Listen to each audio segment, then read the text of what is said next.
Hi guys, Char Traveler back here. We are actually trying a brand new bourbon. Sorry about the lighting. We are outside enjoying the nice weather here in North Carolina. We are actually trying Preamble by 7 Jars Distillery here in Charlotte, North Carolina. We have not tried this yet, so this will be our first time trying it. We're actually going to do it neat, and then we also have one with a chilled stone. So you are going to see our true 100% reactions.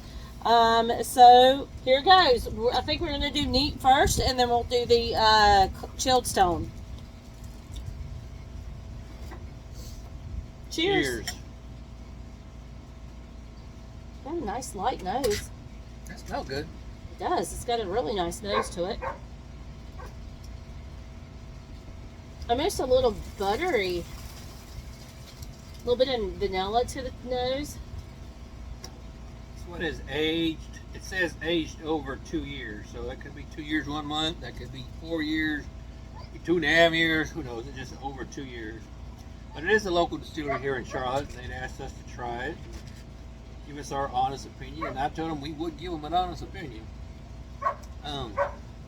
If it's 2-year bourbon, that's a pretty good 2-year bourbon. It's kind of light when you first drink it. It's got a little bit of a, I don't want to say a burn so much because it's not really a harsh burn. I don't get the burn at all. But you do feel that bourbon going down a little bit. It's got kind of a sweet smell. It does, almost like a little bit of vanilla.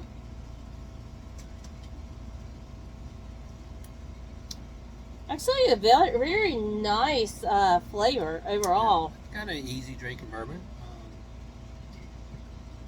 For me, I'd almost compare it.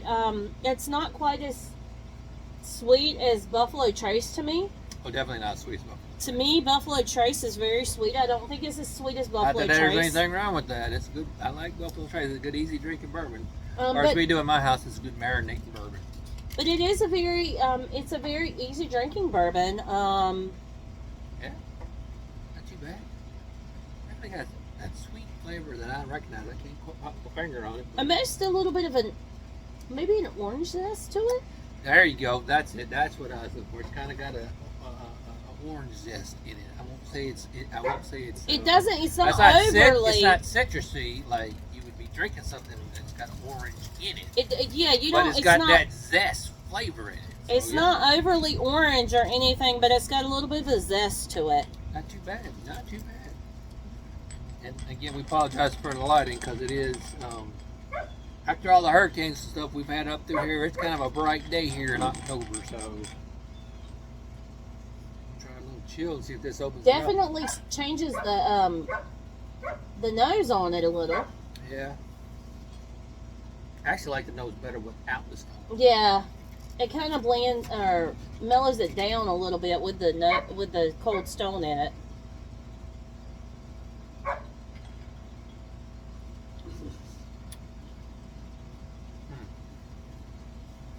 Nope. Of the two, I would take it straight out of the bottle. Yep, definitely neat. I think is the way to cold drink stone it. kind of, and it won't, I can't say waters down because it doesn't water it down because that's what cold stones do. They just kind of chill it and open it up. But in this particular one, it definitely tastes better out of the bottle. Yeah, I definitely get more of that. you get more of the peel. Yeah, I don't want to say orange peel because I don't really taste the orange, but I definitely taste the zest. I know that might be weird to anybody that's got good taste buds, but you can definitely taste the zest like you would in an old fashioned, in right out of the bottle. But after you put the cold stone in, it kind of loses something. yeah. It definitely, definitely this one I think is one that I would drink neat. It's not horrible. It's not bad. I won't give it a thumbs down, but it was definitely better straight out of the bottle. Now, that being said, the little mini bottle, plastic bottle, we'll see how that goes later on. But we later on this week we might make a trip to the distillery and talk to you guys about that as well. But yeah, definitely neat on definitely this worth one. trying, and lesser expensive bottles. I mean, Again, not every bottle has to be $200 or $100 or whatever. Now this one here we're going to try is their Ava Gardner Select Bourbon. But this one is aged 6 years. So this one's going to be a little older. Bring that a little closer. And if you ever see the bottle on the shelf, it actually has a picture of Ava Gardner on there. It's kind of a cool little box. Almost worth buying just for the box.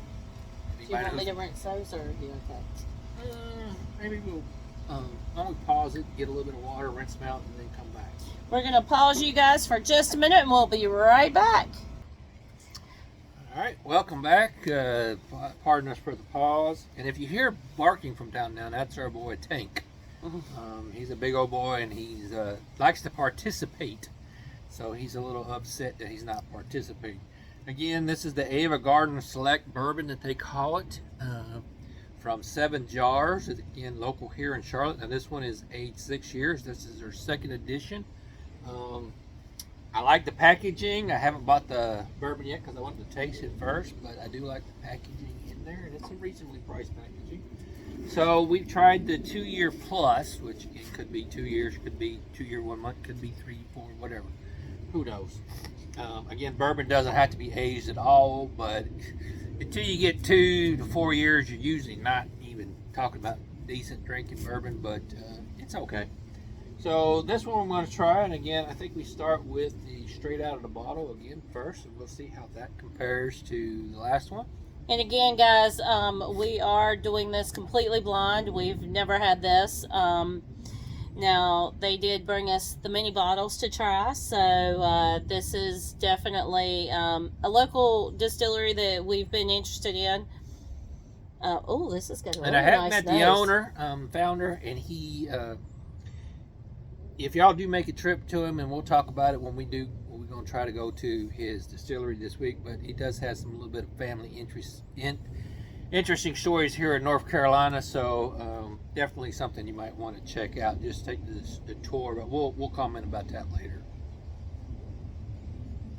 A little easier smelling than the last one. And as I think I've mentioned before, the sweet spot for me is 8 to 12, so this is a little younger than the sweet spot normally for me, but we'll see. The 2 year was all right, and usually 2 years not that great. It was a nice young bourbon, though. It really was. It's got a little more of the bourbon. I don't say burn because it still doesn't have a lot of burn, but it's definitely got more of the bourbon burn-esque. Definitely got more of the bourbon feeling than the 2 year does. Got a little more spice on the tongue on the front end. I could be honest, I could deal with a little bit more on the back end, and that might come with a little more aging.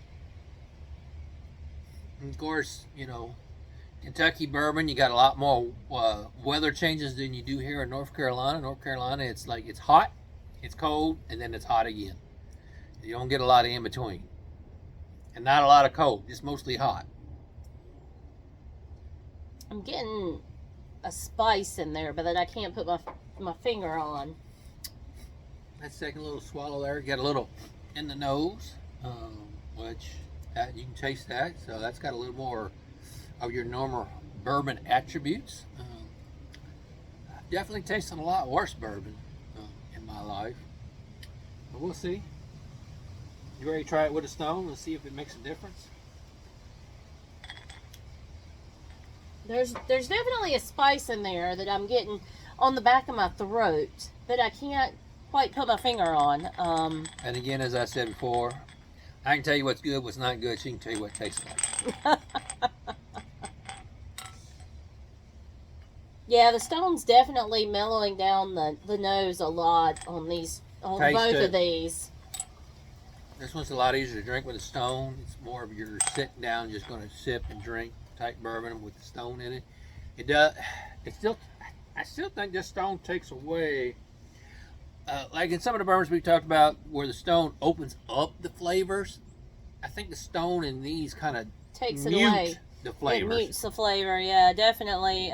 One of the big ones we've talked about before, and you guys have heard us talk about it. But Blanton's is one that we're typically not a huge fan of neat, but you put the Cold Stone in it, It's delicious with the Cold Stone, and it opens up the flavors. But with both of these, it kind of mutes the flavors a little bit and takes away from it. I think both of these definitely benefit more being drank neat. yeah, definitely. Definitely. Definitely worth a try. I wouldn't give them a 10, but I wouldn't give them a 2 either. No. So they're decent. We've talked to a few people, and a few people have liked the Ava Gardner better than the other one. But I think I like the 2 Plus better. I had more of that zest spice on it. The preamble. I think the preamble, if I was going on a scale of a 1 to 10, I think the preamble, I'd probably go about a 6, 7. Yeah, 5 or 6. I'm a little harsher. Yes. I get drinking bourbon a lot longer. I think the complexity of the flavors, you get a little bit more flavors. I get a little bit of different flavors on the nose, in the nose, also on the palate. I'll say this: the Ava Gardner's definitely got more of the bourbon flavor. Yeah, it's definitely more your traditional bourbon. So if you're just wanting to drink bourbon, the Ava Gardner's the way to go. If you want something to sit on the patio and just drink and have a good time and just kind of sip it, I'd go with the 2 Plus. And usually a 2 Plus is a much harsher bourbon. And I won't say hot or spicy, I just say harsher. It's harder to drink. I think the Ava Gardner, in my opinion, I feel if it gets to that 8-year-old age, I think it's going to be a very mature bourbon. I think it's going to be a great bourbon. I think it needs a couple more years. I think it's another lesson in bourbon, like we've tried to give all lessons before. Because it's a 6-year-old bourbon in this bottle, if you buy it and it's 6-year-old bourbon and you save it for 25 years, it's still a 6-year-old bourbon. Once you take it out of the barrel, it stops aging. So just keep that in mind. So, and we'll talk to the owners when we talk about it, but I do think it's pretty good. I do think it needs to be aged a little bit longer. And again, we're also trying it out of the plastic mini bottles. So again, when we go to the distillery and we actually if we get to try it out of the bottle, the glass bottle, it may taste totally different. Yeah, we'll talk about that. So there again, we'll talk to the owner, the founder. He's a very interesting guy. I've met him. Again, we told him that we would give our honest 100% opinion. That was one of the stipulations. With us doing videos and things, is that we're not going to sugarcoat. Now, there's a few bourbons out there that we've tried. Not good. Yes. Not good. We're not going to name names. I'm not going to name any names, but not good. I would say both of these. Definitely drinkable. Definitely drinkable. I wouldn't mind buying them again. Buying them once because I didn't buy these. But the Ava Gardner, I do think if they aged it a couple more years and got a little bit more flavor in it, a little more caramel or something like that in it, I think it would be an outstanding bourbon. The first one, I think, stands on its own for a 2-year-old bourbon. I think for a 2-year-old bourbon, it's pretty good. For a 2-year-old bourbon, I think it's pretty good for a 4-year-old bourbon. And you have to think too, our palates are very different. Very different. I am very much I like the hot, the spicy, more hot, rye forward. These are not, but I did enjoy them. I enjoyed both of them very much. I like Scotch too, so I'm a Scotch. I'm a smooth. I like black licorice. I know there's a lot of people that hate black licorice. I like black licorice. All right, so that's kind of where my flavor is agreeing. Yeah, Tank's being missed right now. He's feeling kind of lonely, like he ain't part of the family, part of the show. So I guess that's it for now. We will get back with y'all when we go to Savage Jar Distillery later this week. Let you take an inside look of the building and maybe give you a little history of the gentleman that is the founder. I think it's his great-grandfather or his grandfather he was a straight core liquor kind of guy that made it illegally way back in the day. So he does have the history in it. but we'll talk to them a little bit more about their processes and how they do different things, and maybe give them a little of our feedback to see how they like it. They can take it or they can't, whatever. But that'll be it for now, because Tank's about to come through the door, so we need to go see him. Thank y'all very much, and we'll talk to you later.